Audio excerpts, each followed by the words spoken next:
El sol ya caía detrás de los tejados cuando aparqué frente a la casa de Iván. Había salido de la notaría antes de lo previsto y decidí acercarme para dejarle unos papeles que había olvidado firmar. Nada urgente, pero siempre encontraba una excusa para verlo, aunque solo fueran 5 minutos. Llevaba días sin responder mis mensajes y en el fondo quería confirmar que todo estuviera bien. Subí los 3 escalones del porche con el sobre apretado entre los dedos. Me detuve al llegar a la puerta.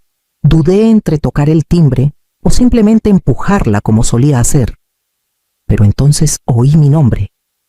Me quedé quieta, el corazón latiendo de golpe como si supiera lo que venía. «No te preocupes, mi madre pagará todo». «Siempre paga», dijo Iván con esa seguridad hueca que usa cuando cree tenerlo todo controlado. Mi respiración se detuvo. Me acerqué unos centímetros más, apenas rozando la persiana entreabierta. «Son 3 millones, Iván», susurró Noelia casi con pánico. «No es cualquier cosa». «Lo sé», respondió él seco. «Pero si no cubrimos esa auditoría antes del viernes, esto se va a hundir. ¿Quieres perderlo todo? Ella tiene el dinero, y la pensión, y la casa, le sobra». El nudo en mi estómago se apretó. No era solo la cifra, era el tono, la frialdad, la naturalidad con la que hablaban de mí como si fuera un cajero automático con nombre de madre. «¿Y si se niega?», preguntó Noelia, aunque sonaba más como una excusa débil. «No se va a negar. Llora un poco. Dile que los niños te ven estresada. Siempre cae. ¿No viste cómo nos dio los 800.000 cuando dije que tenía ansiedad? Silencio». Luego, una risa baja, contenida. «La verdad es que es tan fácil». Me alejé de la puerta temblando como si el aire de ese porche ya no me perteneciera. Bajé los escalones sin hacer ruido, conteniendo cada paso, como quien huye de un incendio sin abrir la boca. Cuando subí al coche, no encendí el motor. Me quedé allí con el sobre en las rodillas, sintiendo como algo dentro de mí se rompía lento sin hacer sonido. Esa noche, al llegar a casa, no cené. Abrí mi portátil. Empecé por el banco. No toqué la puerta. No quise que me vieran ni que notaran que estuve ahí, que los escuché desnudos de cualquier cariño. Bajé del porche con la espalda erguida y el corazón hecho trizas, con una dignidad muda que dolía más que cualquier grito. Entré al coche como un autómata, cerré la puerta con suavidad y mantuve las manos sobre el volante durante varios minutos, como si temiera que al moverme del todo, algo dentro de mí terminara por desmoronarse. Conduje sin recordar bien las calles. Me crucé semáforos que no vi, gente que no registré. El mundo seguía girando, pero el mío había frenado en seco en aquella persiana entornada. Al llegar a casa, dejé el sobre en la entrada y me senté en el comedor sin quitarme el abrigo. No prendí la luz. Solo me quedé mirando el reflejo de la ventana como si pudiera encontrar en mi rostro alguna explicación que no doliera. Esa noche no dormí. El sueño me rehuía como si supiera que no había consuelo posible. Abrí la laptop. Ingresé a mi cuenta principal, luego a la de ahorros. Luego a esa pequeña cuenta de inversión que casi había olvidado. Revisé movimientos antiguos, fechas, nombres. Cada transferencia llevaba un recuerdo que ahora sabía falso: los 800.000 para el coche de Iván, los 350.000 que pedían solo por esta vez, cuando Noelia perdió el trabajo, los 600.000 de la boda. En total, más de 1.800.000 entregados, con la ingenuidad de quien confunde el amor con la disponibilidad incondicional. Y nunca, ni una sola vez, devolvieron nada. Cerré el portátil y apoyé los dedos sobre la tapa. Antes habría llorado. Antes habría ido a buscar una explicación, una disculpa, una razón para perdonar. Pero esa noche no. Esa noche, en lugar de buscar respuestas, empecé a planear. Con una calma nueva, desconocida, abrí un cuaderno y escribí una sola palabra en la primera página: protegerme. Y con esa palabra en mente, abrí de nuevo la laptop y comencé a mover mi dinero. A las 7 de la mañana ya tenía todo claro. No me servía llorar ni buscar consuelo en nadie. Esa conversación no había sido un desliz ni un malentendido, era un plan deliberado, meticuloso, frío. Y si ellos podían planear mi ruina con tanto cálculo, yo también podía planear mi defensa con la misma precisión. Empecé por lo básico. Abrí nuevas cuentas en un banco que jamás había mencionado a Iván ni a nadie más. Transferí cada peso con discreción, fragmentando las cantidades para que no despertaran alertas. Saqué pequeñas sumas en efectivo que escondí en sobres dentro de mi casa, como quien guarda sal en tiempos de guerra. Luego congelé las tarjetas antiguas, cambié contraseñas, desactivé accesos móviles. Activé la doble verificación en todo. Incluso anulé el acceso de emergencia que Iván tenía desde que operaron a su padre y yo necesitaba ayuda con la banca online. Todo eso ya no existía. A media mañana ya estaba todo hecho.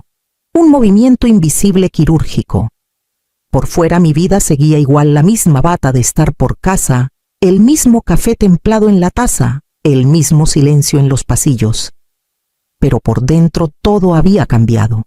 Al día siguiente, a las 8 en punto, empezó la tormenta.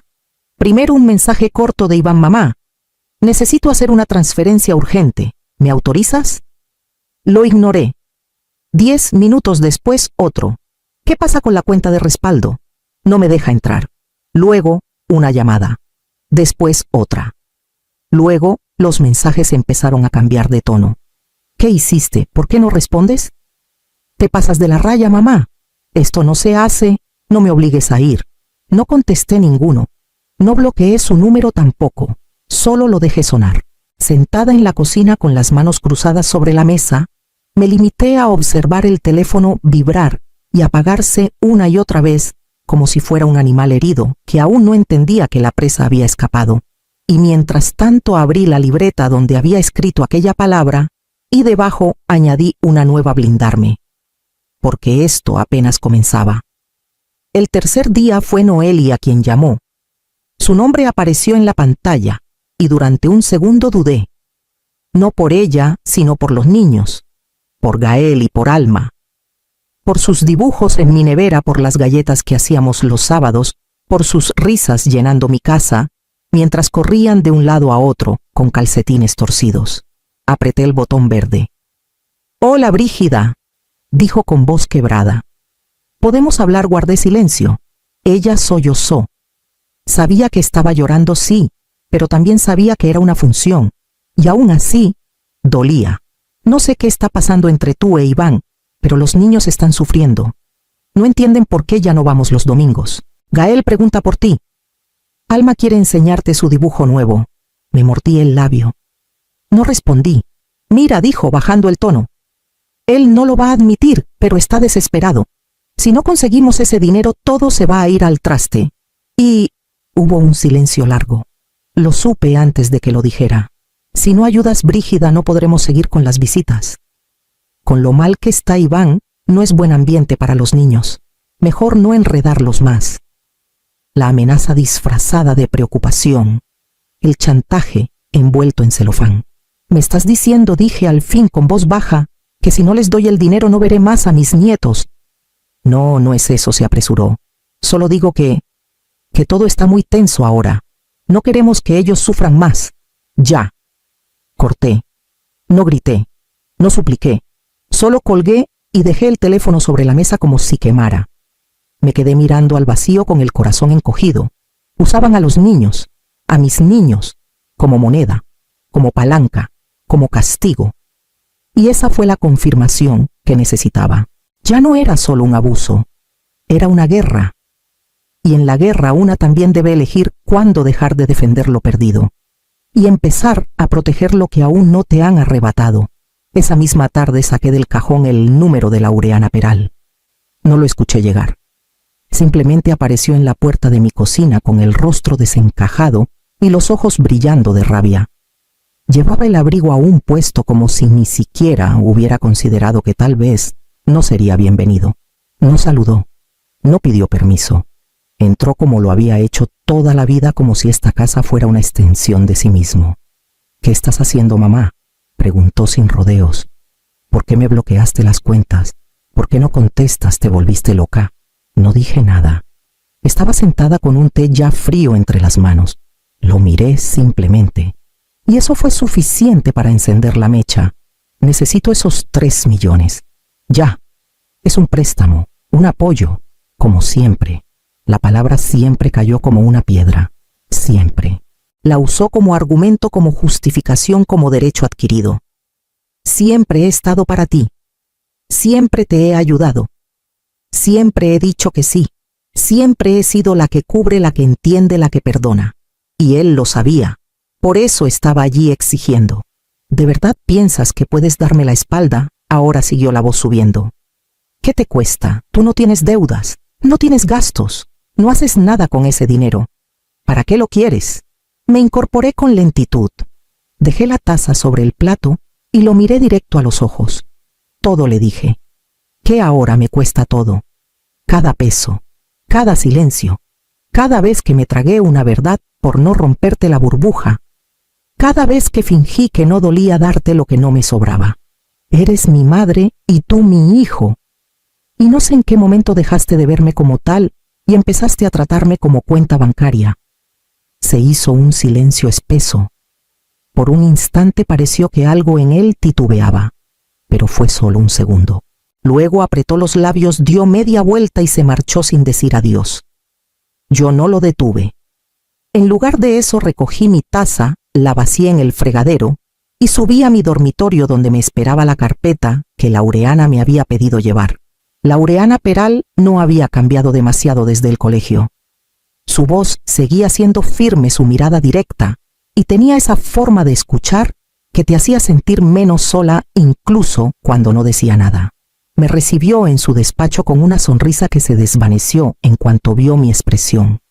¿Qué ha pasado, Brígida?, preguntó sin rodeos, como lo hacía cuando éramos adolescentes, y yo llegaba llorando por algún desaire. No le conté todo. No hacía falta. Le bastaron los documentos que le entregué, extractos bancarios, copias de transferencias justificantes, mensajes impresos, fechas, montos, notas al margen que yo misma había escrito con los años. Cada hoja era un pedazo de mí que había ido cediendo una muestra de cuánto había entregado, sin pedir nada a cambio. Quiero protegerme, dije al fin. Quiero que esto quede registrado y quiero dejar mi testamento en orden. Laureana asintió. Me pidió que firmara un par de autorizaciones. Luego redactó nuevas disposiciones legales. Le dicté con calma mi casa, mis ahorros, mis pertenencias. Todo iría destinado a una fundación de mujeres mayores sin red familiar. Nada para Iván. Ni una silla, ni una taza, ni una línea de recuerdo. Cuando todo estuvo listo le pedí un favor más. Necesito dejar un sobre, uno solo, sellado, dirigido a Iván. Pero solo debe recibirlo si yo muero. No preguntó qué había dentro. Me lo trajo, lo firmé, lo sellé. En la carta escrita a mano la noche anterior no había reproches. Solo una verdad simple, que todo lo que él creyó tener garantizado había nacido del amor, no de la obligación. Y que cuando el amor se agota, lo único que queda es el respeto, o el silencio. Cuando salí del despacho sentí por primera vez en semanas que caminaba sin peso sobre los hombros. Y mientras subía al coche recibí una notificación en el móvil: revisión médica judicial solicitada. Motivo: deterioro cognitivo.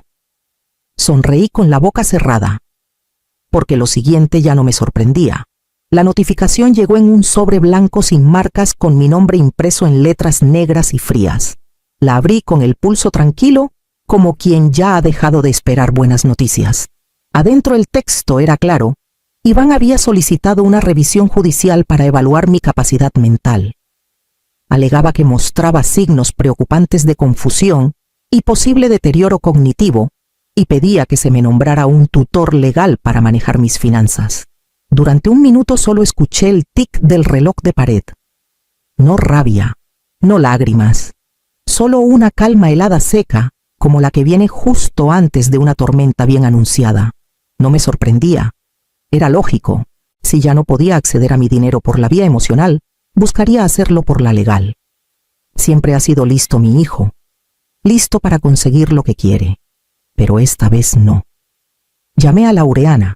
Le leí el documento en voz alta. Su respuesta fue inmediata. Vamos a responder, pero no solo eso. Vas a demandar tú. Al día siguiente me senté en su despacho con una carpeta nueva. Esta vez no solo contenía mis registros financieros, sino copias de mensajes, transcripciones de llamadas, la solicitud de revisión médica y un documento firmado por mí, redactado por Laureana, una contrademanda por tentativa de fraude, abuso de confianza y coacción familiar. Mientras firmaba, pensé en el niño que una vez me regaló una pulsera de cuentas hecha con sus propias manos, el que se escondía bajo mi cama cuando había tormenta, el que dormía con la cabeza sobre mi regazo en los viajes largos. Me dolió imaginar en qué momento exacto aquel niño desapareció, pero no más. Entregamos la documentación esa misma tarde. Salí del juzgado con pasos firmes y por primera vez en semanas respiré hondo sin sentir que el aire me pesaba. 2 días después, recibí una invitación inesperada a cena familiar en casa de Iván, para hablar con calma. Respondí con una palabra: acepto. La mesa estaba impecable. Mantel blanco, copas alineadas, velas encendidas, como si todo fuera parte de una celebración que yo no había pedido. Noelia sirvió el vino con una sonrisa tensa, como si quisiera aparentar cordialidad, pero sin lograr que le temblaran menos las manos. Iván apenas me miró al sentarse. Fue él quien abrió la conversación con un tono tan falsamente sereno que dolía más que cualquier grito. Mamá, queremos arreglar las cosas. No tiene sentido seguir así. Yo asentí con la misma serenidad. Corté el pan. Probé un poco del guiso. Mantuve la mirada baja mientras fingían que me querían cerca, que todo podía recomponerse con palabras huecas. Durante el plato principal hablaron de los niños, de lo mucho que me extrañaban, de lo duro que había sido para todos, y yo en silencio, como si no los hubiera escuchado planear mi ruina, como si no supiera que esta cena era solo un nuevo intento, una trampa decorada con servilletas de lino. El postre llegó con más azúcar que sinceridad. Entonces, mientras el silencio se acomodaba, incómodo entre cucharadas, abrí mi bolso con calma. Saqué una carpeta de cartón gris, la misma que Laureana me había ayudado a ordenar. La dejé sobre la mesa justo en el centro entre las copas y las flores. ¿Qué es eso?, preguntó Iván sin atreverse a tocarla. Mi despedida, respondí. Dentro había copias de cada transferencia, cada préstamo, cada favor no devuelto. Las copias notariales, el cambio de testamento, la contrademanda y una última hoja firmada y fechada, una renuncia. Literal, un documento en el que declaraba que a partir de ese día cortaba cualquier vínculo financiero, emocional o legal con ellos, sin vuelta atrás. No puedes hacer esto, susurró Noelia. Ya lo hice. Me levanté con calma, tomé mi bolso y salí. No miré atrás. No escuché si alguien me llamaba. Solo crucé el umbral sabiendo que por fin había cerrado una puerta que llevaba demasiados años entreabierta. Y al llegar a casa, mientras me quitaba los zapatos, abrí el cajón donde guardaba los antiguos papeles de la casa. Aún con el abrigo puesto, fui directa al cajón del mueble bajo la escalera. Allí guardaba todos los documentos antiguos, escrituras seguros, cartas de bancos que ya ni existían. Los arrastré uno a uno sin saber bien qué buscaba, solo guiada por una intuición que no me dejaba en paz desde que crucé esa puerta. Entonces lo encontré. Una carpeta desgastada con mi nombre y el de Iván escrito a bolígrafo. Dentro un poder notarial que yo misma había firmado hace casi 10 años, cuando él me ayudaba con trámites tras la muerte de su padre. Lo había olvidado por completo. Era un poder amplio, generoso, confiando en que mi hijo nunca haría nada que me pusiera en peligro. Firmado en confianza, sellado en cariño. Leí cada línea con las manos frías. Todo seguía vigente. Él podía vender, hipotecar, gestionar mi casa, mis bienes, mi vida. Solo necesitaba una firma más. La mía. Encendí el portátil con un impulso casi desesperado y entré a revisar los últimos movimientos de la propiedad. Y allí estaba. Una solicitud de venta rechazada. Había sido archivada hacía menos de 2 semanas. El motivo: ausencia de firma de la titular.